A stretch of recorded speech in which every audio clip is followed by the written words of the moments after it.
Hey everyone, my name is Precious and today's hot topic is on self-advocacy. So last week I was recommended to host a self-advocacy workshop along with my professor. In this workshop we are giving information to students who are in higher education about what it's like to self-advocate for themselves and how to obtain these needs, accommodations, and how to self-advocate for yourself. So I was lucky enough to be able to record this workshop, and I hope that at the end of the video of the workshop you are able to get some information out of it. So enjoy. When you move from high school to college, as Precious noted, the laws actually change a lot for you. When you're in college, you are basically protected by two laws, the Americans with Disabilities Act and Section 504 of the Rehabilitation Act. And essentially, both of those laws are civil rights laws, meaning that you can't be discriminated against in higher education. Is that you can't be discriminated against. So that means in all areas, in all programs, right, including extracurricular activities, including your college classrooms, including the building access, right, you have the right to equal access in all of those things. And so any accommodations or extra things that you need to obtain equal access in higher ed, you have the right to. Does that make sense to everybody? Yeah.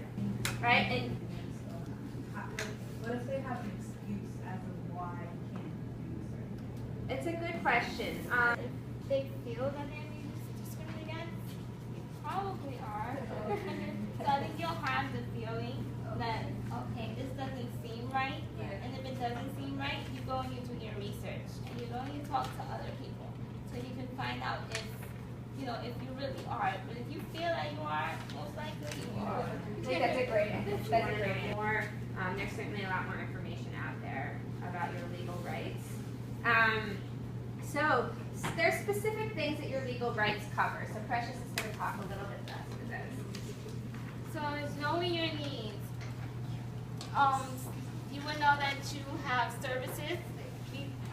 Supplies you services such as the computer lab, school's library, assistive technology lab, and other facilities that the university offers their students. So all this are given to you. You are mandated, and then accommodations. You need to know your strengths and your needs. Your weaknesses, as to knowing what your needs are. So you are accommodated books on tape, depending on your disability, extra time on exams, copies of handouts, the doors being automatic, classroom furniture adjustment for wheelchair-bound individuals, braille for individuals who are visually impaired, and signage for the hearing impaired. You also need to know how to communicate. Communicate using your words, writing, or signage. Once you are familiar with what your needs are, this is how you obtain it. You go and you communicate with the disability office counselor. There you can identify yourself as having a disability. You can have on hand with you records such as the IEP and the Section 504 plan, but IEPs are not really applicable in higher education, so it doesn't, and also the Section 504 plan. And then the SAT scores and college entrance examination scores, psychosocial examination, etc. So just bring in documents so you can get those accommodations that are needed for you to better assist you in higher education. Right, and in order to get services in higher ed, most of you may know this already, but you do need to have documentation of your disability in order to receive services. So it is important to keep those documents. Make yourself known. Become familiar with the campus, such as the different buildings in the offices. Become familiar with the staff at the disability office as well as your professor. And get familiar with resources and services that might be provided. For example, clubs, the LEAD program, students, and Access VR. Does anyone know what Access VR is? Do you know what DESIT is? No? Yes? That is a type of program that will help you much better into getting it'll help you better to get into the colleges that you need.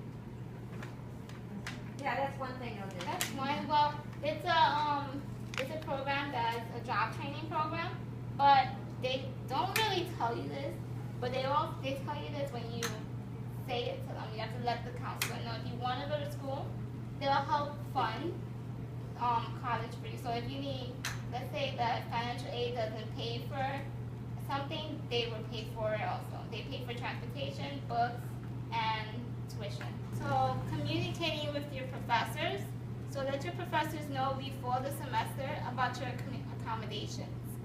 Check in periodically if things are not being followed. Let your professors know if you are struggling or not understanding materials. Let your professors know if seating arrangements or physical environment should be changed, and use any testing. And I'll say from the perspective of a professor, I always do my best to try to meet everybody's needs in my classes, but sometimes I don't know what those needs are. And so sometimes if people don't tell me, and I ask, right, I hand out surveys and I do my best to learn about what my students need, but sometimes I really, maybe I'm not meeting people's needs if they're not going to communicate with me.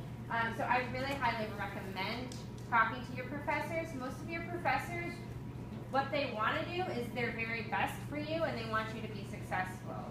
And so sometimes, I think there's a miscommunication between students and faculty, just because students are sometimes afraid to say what they need, or they think that, the professor doesn't care, and then the professors are, just not sure, or they're so busy and they miss things.